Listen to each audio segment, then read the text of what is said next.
സ്വന്തമായിട്ട് Bluetooth speaker ഉണ്ടാക്കുമ്പോൾ ഈ ഒരു മൊഡ്യൂൾ യൂസ് ചെയ്താൽ എങ്ങനെ അതിനകത്ത് ബ്ലൂടൂത്ത് കിട്ടുമെന്ന് ചോദിച്ചവർക്ക് വേണ്ടിയാണ് ഈ ഒരു വീഡിയോ. ഇതൊരു ബ്ലൂടൂത്ത് റിസീവർ മൊഡ്യൂളാണ്.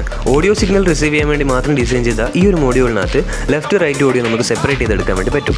ഇനി എൻ്റെ കൂടി ഈ ഒരു സ്പീക്കർ ഉണ്ടാക്കാൻ പോകുന്നവർക്ക് വേണ്ട കംപ്ലീറ്റ് കമ്പോണൻസ് ഞാനിപ്പോൾ പറഞ്ഞുതരാം. അതിന് മുന്നേ ഈ പേജ് ഫോളോ ചെയ്യാത്തവർ ഫോളോ ചെയ്യാൻ മറക്കല്ലേ. നമ്മൾ നേരത്തെ പറഞ്ഞതുപോലെ PAM8403 എന്ന് പറഞ്ഞ ഈ ഒരു ആംപ്ലിഫയർ മൊഡ്യൂളും ഈ ഒരു ബ്ലൂടൂത്ത് മൊഡ്യൂളും പിന്നെ 3 വോൾട്ട്സിൻ്റെ സ്പീക്കറും നമുക്ക് വേണം. പിന്നെ 3.7 വോൾട്ടിൻ്റെ ഒരു ലിഥിയം അയൺ ബാറ്ററി, അത് ചാർജ് ചെയ്യാൻ ഒരു TP4056 മൊഡ്യൂള്, അതുപോലെ ഒരു ചെറിയ സ്വിച്ചും നമ്മൾ എടുത്തിട്ടുണ്ട്. ഈ കമ്പോണൻസ് ഒക്കെ വേണ്ടവരൊന്ന് കമൻറ്റ് ചെയ്താൽ ഞാൻ അയച്ചു കേട്ടോ. ഇതിൻ്റെ ഫുൾ വീഡിയോ പെട്ടെന്ന് തന്നെ നമ്മുടെ യൂട്യൂബ് ചാനലിൽ വരുന്നതായിരിക്കും. ചാനലിൻ്റെ ലിങ്ക് ബയോയിലുണ്ട്.